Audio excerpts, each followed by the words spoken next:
Nah kawan-kawan, ini dia nastar komplit ala Nona Merauke, sekalian kupas tuntas pengalaman nastar Nona Merauke. Selamat menyaksikan semua. Halo semua, kembali lagi dengan saya Nona Merauke. Nah kawan-kawan, hari ini sesuai judul video nastar komplit. Jadi ini sesuai request dari kawan-kawan yang sudah ada. Jadi bikin nastar mulai dari selai 1 biji nastarnya 1 resep, dan oles kuning telurnya sekalian, dan tolong dijelaskan lebih teliti dan terperinci. Semoga video ini bisa saya buat sependek-pendeknya kawan-kawan. Saya akan usahakan jelaskan yang secara terperinci dengan cepat, karena ini 3 video dijadikan 1. Jadi minta maaf memang kawan-kawan kalau ini durasinya agak lama. Oke? Nah, supaya tidak panjang-panjang kawan-kawan, kita langsung bikin. Nah kawan-kawan sekalian, mari kita mulai dengan buat selai nanas. Jadi saya cuma pakai 1 buah nanas untuk video ini ya, sesuai request. Jadi ini nanasnya saya potong-potong. Setelah dipotong-potong saya blender. Saya tidak pakai air blendernya kawan-kawan, supaya lebih cepat keringnya. Setelah itu saya taruh di saringan biasa. Berhubung ini cuma 1 kawan-kawan, jadi saya cuma taruh di saringan biasa. Setelah airnya semua tiris, airnya saya keluarkan dalam teflon dan saya kasih mendidih sampai kering. Ini 1 dan ini 16 nanasnya saya di sebelah. Nah setelah kayak begini kawan-kawan, dia kering sampai karamel bahkan. Terus saya masukkan nanasnya. Setelah itu saya aduk sambil kasih menyala apinya kecil, dan saya tambahkan gula secukupnya. Jadi di sini saya pakai 2 cup dari cup 1/3. Dan saya tambahkan garam juga secukupnya. Jangan lupa kawan-kawan tambahkan kayu manis, karena ini sangat sedikit, jadi saya kasih masuk kayu manis bubuk. Dan minta maaf videonya tidak terekam pada saat kasih masuk kayu manisnya. Setelah itu kita masak seperti ini dengan api sedang sampai kita rasa betul-betul sudah matang dan sudah karamel. Kalau kalian tidak terlalu suka karamel, sampai seperti ini juga sudah kawan-kawan ya. Tapi karena saya suka dia lebih matang, jadi saya masak sampai agak kering ya. Di sebelah air dari nanas tadi saya kasih masuk kayu manis batang, karena banyak kawan-kawan. Kalau sedikit bikin kayu manis batang tidak terlalu berfungsi begitu ya. Nah ini sudah kawan-kawan saya punya, kalian lihat kekentalannya. Jadi kalau seandainya terlalu kental, kalian boleh tambah air sedikit. Ini dia nanas yang tadi, yang 16 biji saya sudah blender dan saya tiriskan, dan airnya sambil saya masak. Hasilnya seperti ini ya. Jadi kalau seandainya dingin, dia tuh ternyata keras, berarti kalian harus masak lagi sedikit, tambahkan air. Setelah itu kawan-kawan saya biarkan dingin, dan setelah itu saya masukkan dalam kantong spautan. Nanas, jadi 1 buah nanas cuma jadi segini ya. Saya sudah kasih tunjuk. Sebelum kita lanjut bikin, kita punya nastar 1 resep ya, dan nanas 1 begini jadi berapa biji? Ini 1 buah nanas, ini 1. Dan kemarin saya bikin 16 biji cuma jadi segini kawan-kawan ya.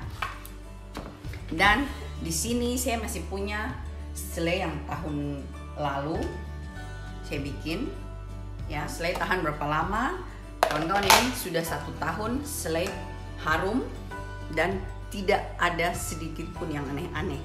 Saya masak itu sampai betul-betul kering dan kecoklatan seperti ini ya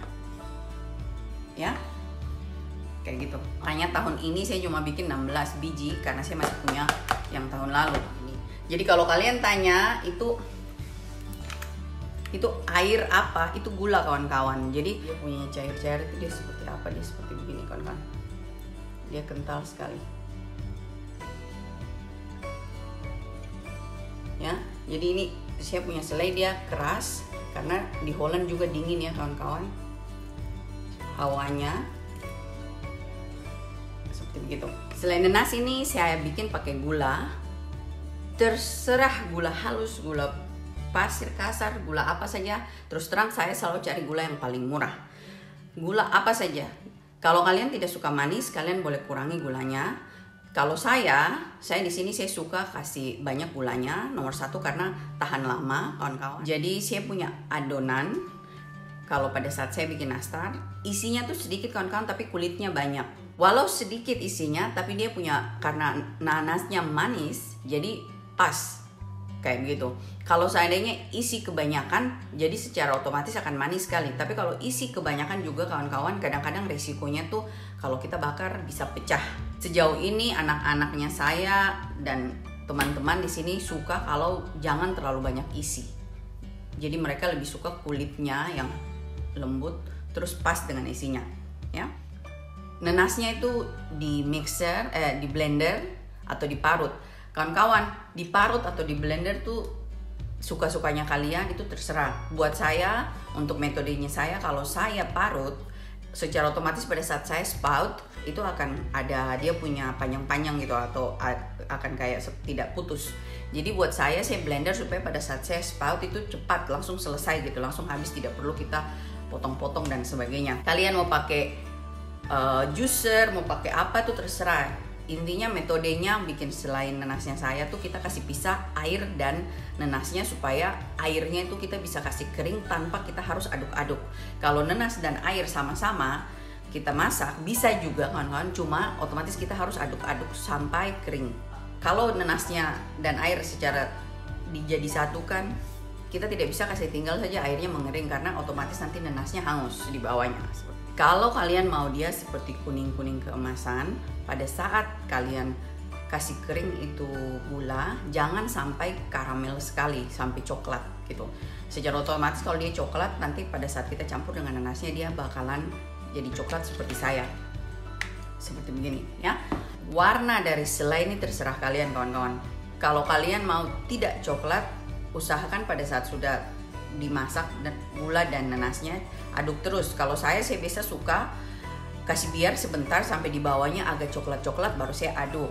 Terus kasih biar coklat-coklat, baru saya aduk. Jadi dia lebih harum dan kering seperti begitu. Karena saya memang pada dasarnya saya punya orang suka karamel, jadi saya suka yang seperti ini, ya. Nah, sekarang kawan-kawan kita lanjut bikin satu resep adonan kulit nastar. Let's go. Pertama, saya menjelaskan tentang mentega. Jadi kalau di Holland, kawan-kawan, mentega itu tidak ada seperti kita bilang Blue Band atau apa. Blue Band itu hampir sama kayak margarin di sini. Di sini ada Blue Band margarin, terus ada Blue Band yang untuk kue, ya. Di sini saya pakai Campina, ya. Jadi Campina ini harum, hasilnya Rombuster Campina, tapi ini bukan Rombuster kayak Wisman, kawan-kawan. Ini tidak sama, ini hampir sama, hanya kayak mentega biasa, tapi lebih lembut daripada mentega di Indonesia. Lalu saya pakai Rombuster yang dari Lidl, ini dari Lidl. Dan alhasil buat anak-anak tuh dong tidak ada bedanya, tapi buat saya punya teman lebih enak yang pakai Campina daripada yang pakai ini. Jadi tahun ini saya punya nastar semua pakai ini. Saya kemarin sudah beli 2 karton. Buat info kawan-kawan, di Holland itu mentega itu mahal. Jadi buat saya selalu berusaha pakai bahan-bahan yang paling murah saja supaya bisa jadi kue. Karena dulu 2 tahun lalu Campina 250 gram tuh cuma €1.20, kawan-kawan.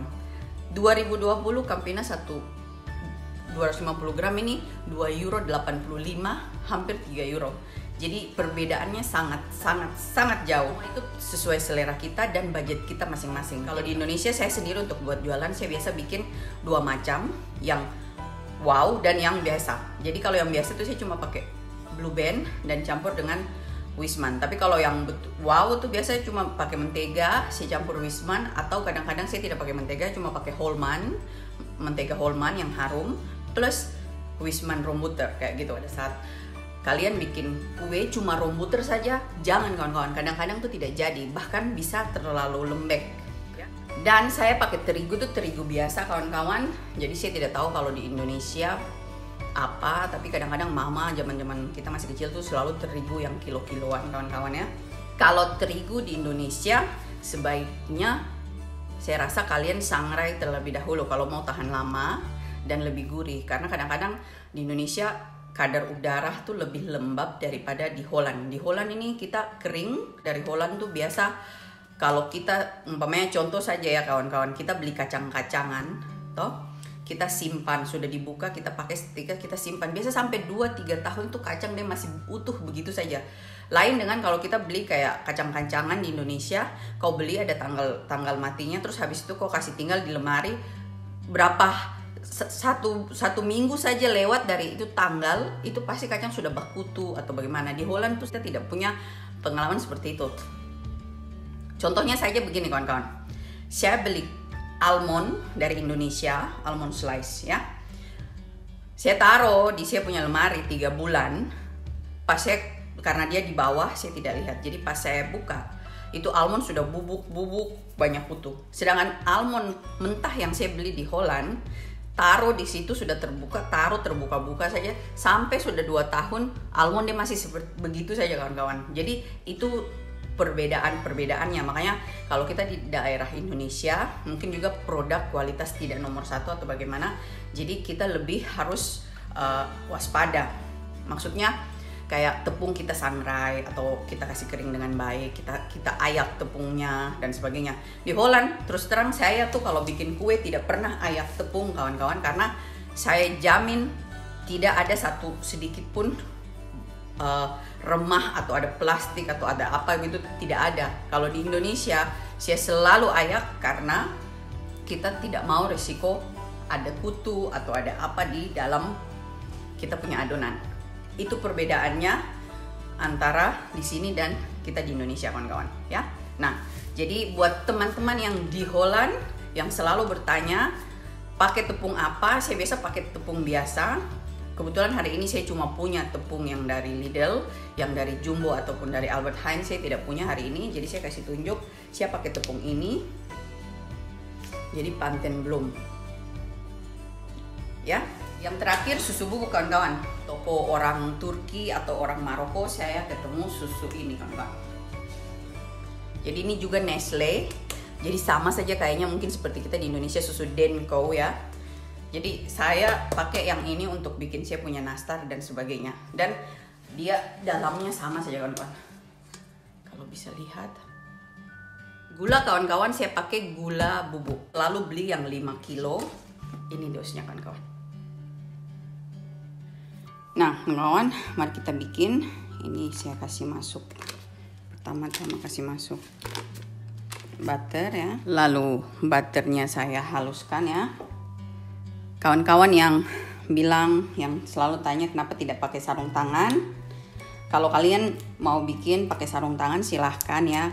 Berhubung saya, Om tidak terlalu suka kita pakai sarung tangan kawan-kawan, karena buat Om itu cuci tangan saja bersih-bersih sudah lebih baik daripada pakai sarung tangan, karena sarung tangan itu juga plastik ya.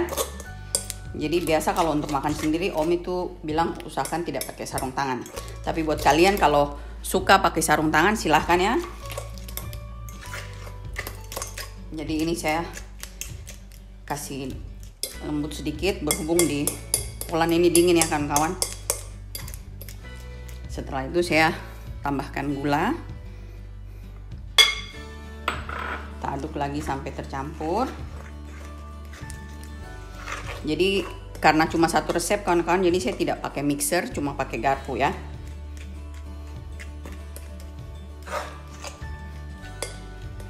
Biasanya saya bikinnya 8 resep, jadi kalau pakai tangan diaduk kita bisa, tangan bisa pegel.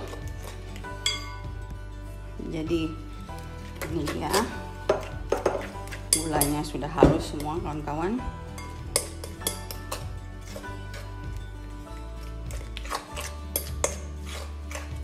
Terus saya tambah 2 butir kuning telur.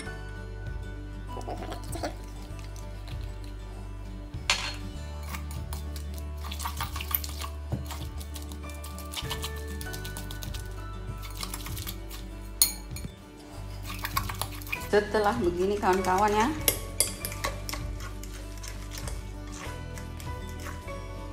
saya tambahkan susu bubuk. Karena saya suka pakai rum bakar kawan-kawan, Saya kasih sedikit.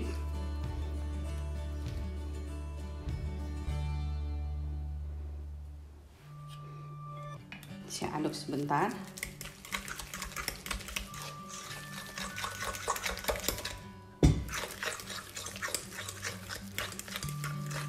Dan susu bubuk.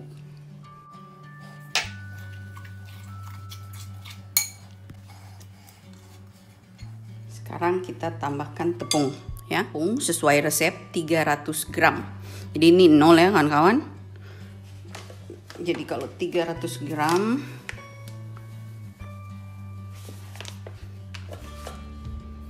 ini kita aduk dulu 175 gram ya.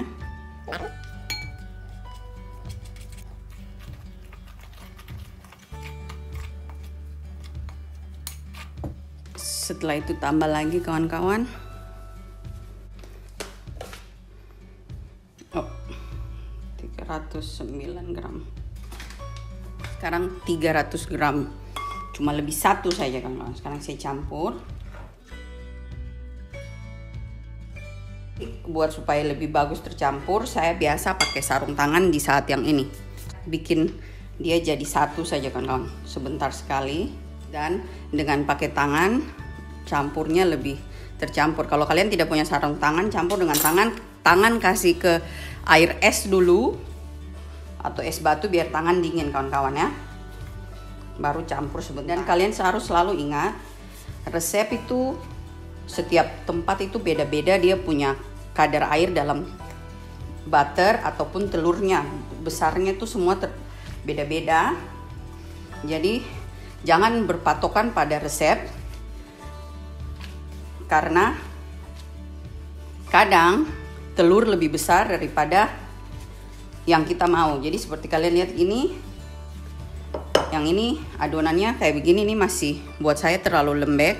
Kalau adonan seperti begini kita bikin bakalan cantik mulus waktu dibikin, tapi pada saat kita kasih masuk di oven ini bakalan melebar ya. Jadi kita tambah sedikit, pelan-pelan tambahnya kawan-kawan. Jadi di sini saya tambah dulu 20 gram pertama. Ya. Dan seperti kalian lihat ini juga masih lembut ya. Jadi saya tambah lagi.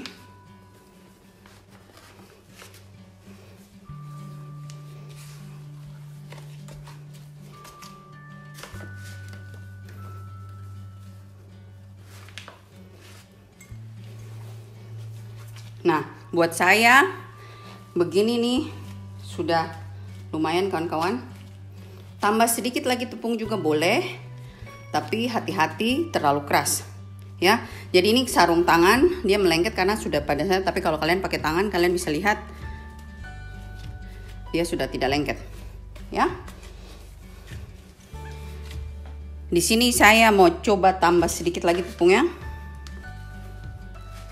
Jadi kita kasih genap 380 gram ya. Nah, 380 gram ini bagus kan pas. Jadi saya di sini setiap bikin kue kering saya selalu adonan saya simpan dalam plastik supaya adonannya tidak kering kawan-kawan dan gampang dikerjakan. Karena kalau seandainya terbuka-buka adonan kering, gitu kan kawan, susah dipulung. Dan di sini kawan-kawan, saya ada adonan lain yang saya sudah campur tadi awal untuk video, tapi ada orang telepon, jadi saya punya video hilang, makanya saya bikin ulang lagi. Di sini saya sudah campur tadi, tinggal terakhir susu bubuk ya. Sekarang saya aduk lagi. Kenapa saya bikin begini? Saya mau kalian lihat perbandingan tepungnya, karena ini adonan yang ini telurnya juga tadi berbeda dengan yang tadi ya. Jadi saya mau kalian lihat perbedaannya antara pada saat kita taruh tepung. Kalian lihat di sini saya kasih 0 ya.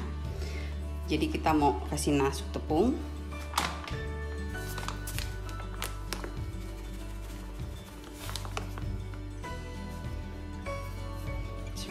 Dulu, terus saya tambah lagi. Ups. Jadi kalian Kalian lihat ini segini ya. Nah, saat ini saya pakai sarung tangan yang tadi.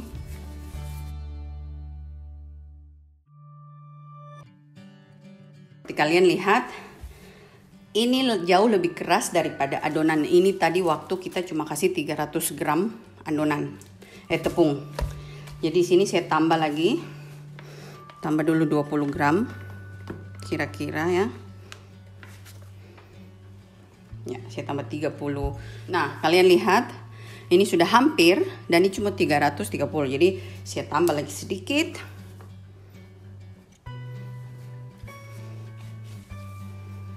Jadi kalian lihat kawan-kawan, ini adonannya sudah. Ya, dia sama lembeknya dengan ini. Ya. Jadi kita tidak bisa seperti ada yang bilang kelembekan atau apa, itu semua tergantung kalian pada saat bikin. Jadi buat saya adonan pertama saya bikin kenapa lebih banyak, mungkin karena pada saat itu kuning telurnya lebih besar, atau waktu saya kasih keluar kuning dan putihnya masih ada dan sebagainya. Saya tidak bisa jelaskan. Yang jelas dengan semakin kalian bikin, kalian akan lebih paham berapa lembeknya atau apanya. Ya, kayak gitu. Di sini adonannya kawan-kawan, saya kasih masuk lagi dalam kantong plastik supaya tidak kering. Jadi kalian bisa lihat sama ya. Semakin kalian bikin, kalian akan semakin paham. Sedangkan di Holland saja adonan kalau sudah begini kawan-kawan, kita cuma taruh begini, kita tinggalkan sebentar, ini sudah keras kawan-kawan ya. Karena di sini dingin. Kalau di Indonesia kita taruh adonan begini malah keluar butternya keluar jadi minyak, karena di Indonesia hawa itu panas.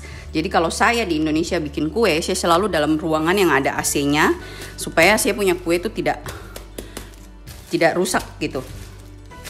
Ya. Nah, dan kawan-kawan jangan lupa adonan yang ini saya tidak taruh rum bakar. Rum bakar juga liquid, jadi secara otomatis itu akan menambah kelembekan daripada adonan. Jadi saya bikin sengaja seperti ini supaya kalian bisa lihat bedanya. Jadi kalian lihat ini dia masih seperti lembek ya, melengket.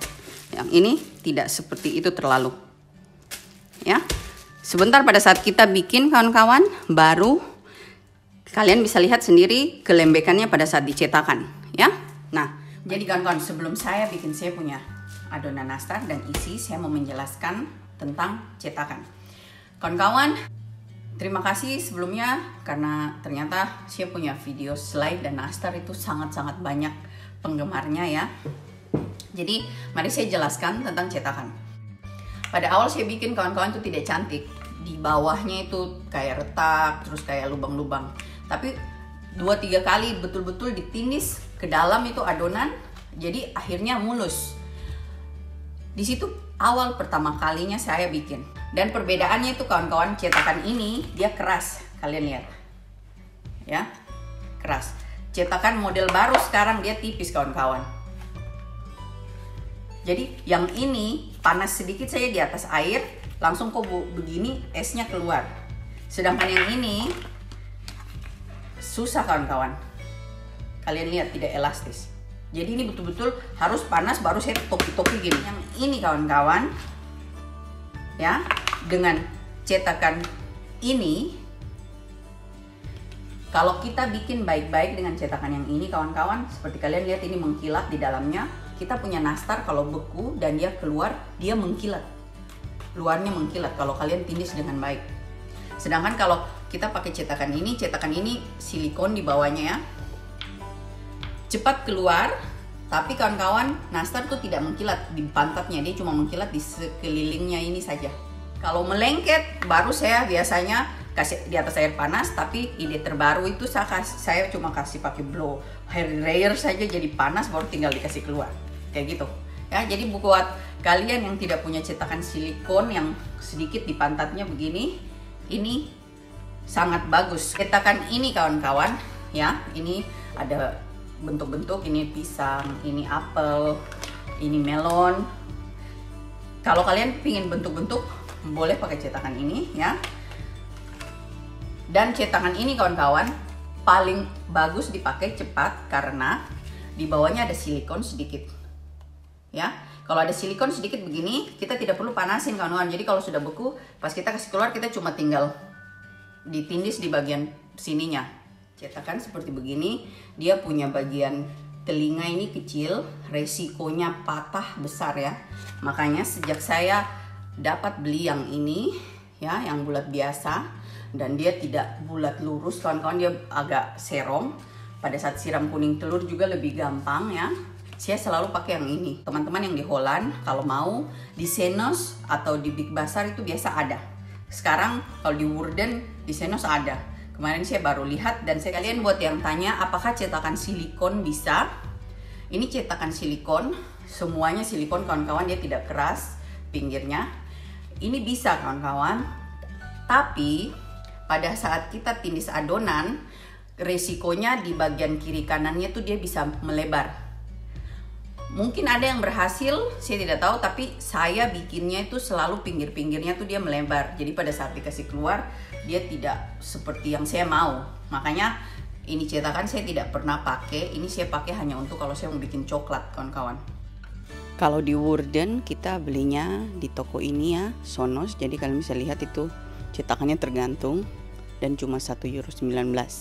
Jadi tokonya namanya Senos. Nah kawan-kawan sekalian, mari kita lanjut, kita cetak adonannya. Jadi ini saya punya tangan sudah saya cuci ya. Dan ini saya punya cetakan yang saya mau pakai. Ini saya punya alat yang pembantu dan itu pemukul drum bandnya anak-anak ya kawan-kawan. Nah sekarang saya mulai isi adonan. Jadi ingat kawan-kawan, kalau kalian rasa adonannya kelembekan, kalian boleh tambah tepung sebelum dipakai. Tindis dalam cetakan seperti ini ya, sampai keluar, terus tindis lagi double-double supaya di bawahnya itu tidak retak dan mulus. Seperti begini kawan-kawan. Ya. Pakai cetakan seperti ini kawan-kawan, jadi dia transparan, jadi saya bisa lihat di bawahnya apakah sudah mulus atau belum. Ya, tapi kalau pakai cetakan yang tidak transparan, secara otomatis kita pasrah kawan-kawan. Kita yakin saja dengan tangan yang kita sudah tindis. Setelah itu biar cepat saya punya alat ini untuk kasih keluar daerah bawahnya. Setelah itu saya kasih lubang. Jangan terlalu dalam kawan-kawan, jangan sampai tipis sekali di bawahnya atau tembus. Nanti sebentar selainya akan keluar. Setelah itu saya kasih masuk selai di dalamnya. Dan karena cetakan yang ini lebih besar, jadi saya cuma taruh setengahnya supaya sebentar juga bisa langsung ditutup tanpa harus kita kasih beku dulu. Kalau pakai cetakan yang telur kecil-kecil itu kawan-kawan, saya selalu kasih masuk dulu selainya, saya kasih beku baru saya tutup atasnya supaya adonan kelihatan agak besar sedikit. Tapi kalau pakai cetakan yang ini sudah besar, jadi saya tidak perlu terlalu tinggi kawan-kawan. Saya langsung tutup seperti ini dan saya tutup dengan jari sampai semua nenasnya tertutup supaya nenasnya tidak keluar pada saat dibakar. Ya. Nah, seperti ini. Jadi saya cuma dapat 3 cetakan es ya kawan-kawan. Jadi 63 biji dan ini sisa adonan kulit dan selainya. Nah, kawan-kawan, jadi itu dia tadi satu resep cuma jadi 3 cetakan es. Buat kawan-kawan yang kalau cuma bikin 1 atau 2 resep terus punya banyak waktu, lebih baik kayaknya gulung-gulung itu lebih cepat ya. Tapi buat saya karena saya masih banyak bikin, jadi saya suka pakai cara ini dan juga bisa ditinggalkan. Nah, buat yang tidak seide dengan cetakan terlalu ribet dan sebagainya, kalian boleh lihat videonya saya yang lain yang bikin nastar dengan cara digulung itu cepat dan tanpa cetakan-cetakan ya. Boleh kalian lihat itu video tahun lalu dan sekarang saya sudah bikin playlist khusus nastar, jadi kalian tinggal buka playlistnya.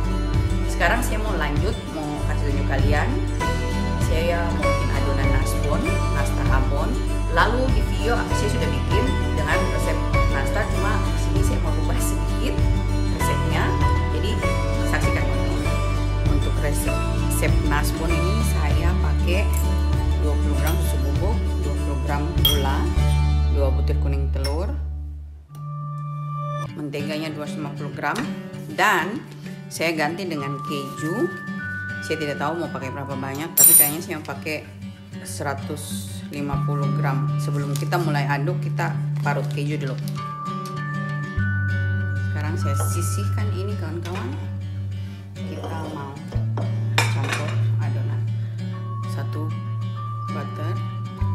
Karena cuma 1 resep kawan-kawan, jadi saya cuma pakai garpu ya. Saya tidak pakai mixer. Kita kasih masuk gula.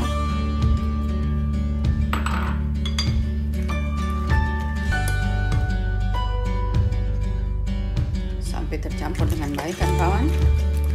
Kita masukin 2 kuning telur, aduk sampai tercampur rata lagi. Setelah tercampur rata kawan-kawan, saya tambahkan susu bubuknya, aduk lagi rata. Terus saya kasih tambah sedikit rombakan.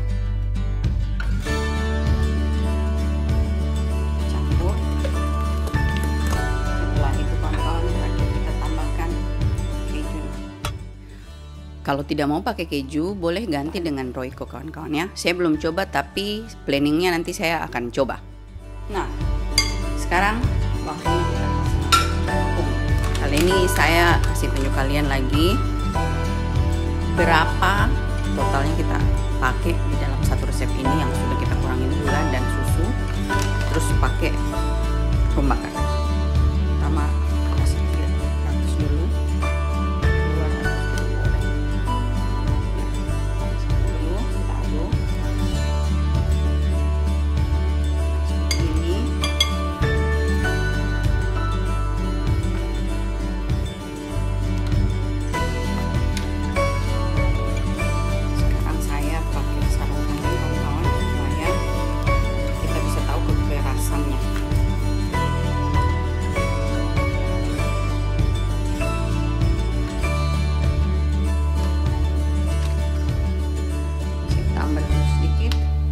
Setelah itu kita aduk terus sampai tercampur. Terus saya tambah lagi sampai 370 kira-kira.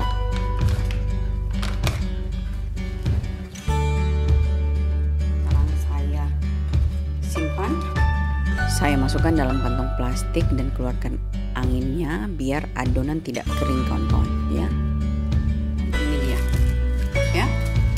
Sekarang kita lanjut bikin. Nah, jadi kawan-kawan sekalian, ini saya sudah selesai cetak. Saya tidak kasih tunjuk lagi cara cetaknya karena sama saja seperti nastar yang selain tadi. Cuma ini nastar abon yang kulitnya dikasih keju, dan ini abon ayamnya dari saya bikin sejak bikin nastar abon yang video pertama. Jadi buat kalian mau lihat nastar abon lengkap videonya, lihat di video sebelumnya ya. Ini saya isi.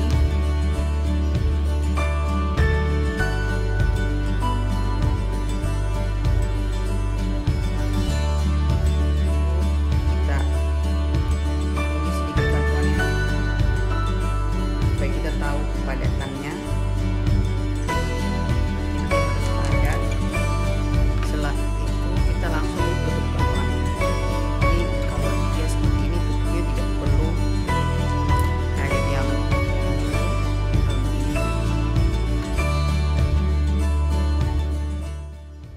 ya. Nah, sekarang saya bikin lanjut, baru kita lanjut dengan dibakar dan oles kuning telur. Bersambung ke video part kedua kawan-kawan. Berhubung videonya kepanjangan, jadi saya bagi dua. Terima kasih kawan-kawan.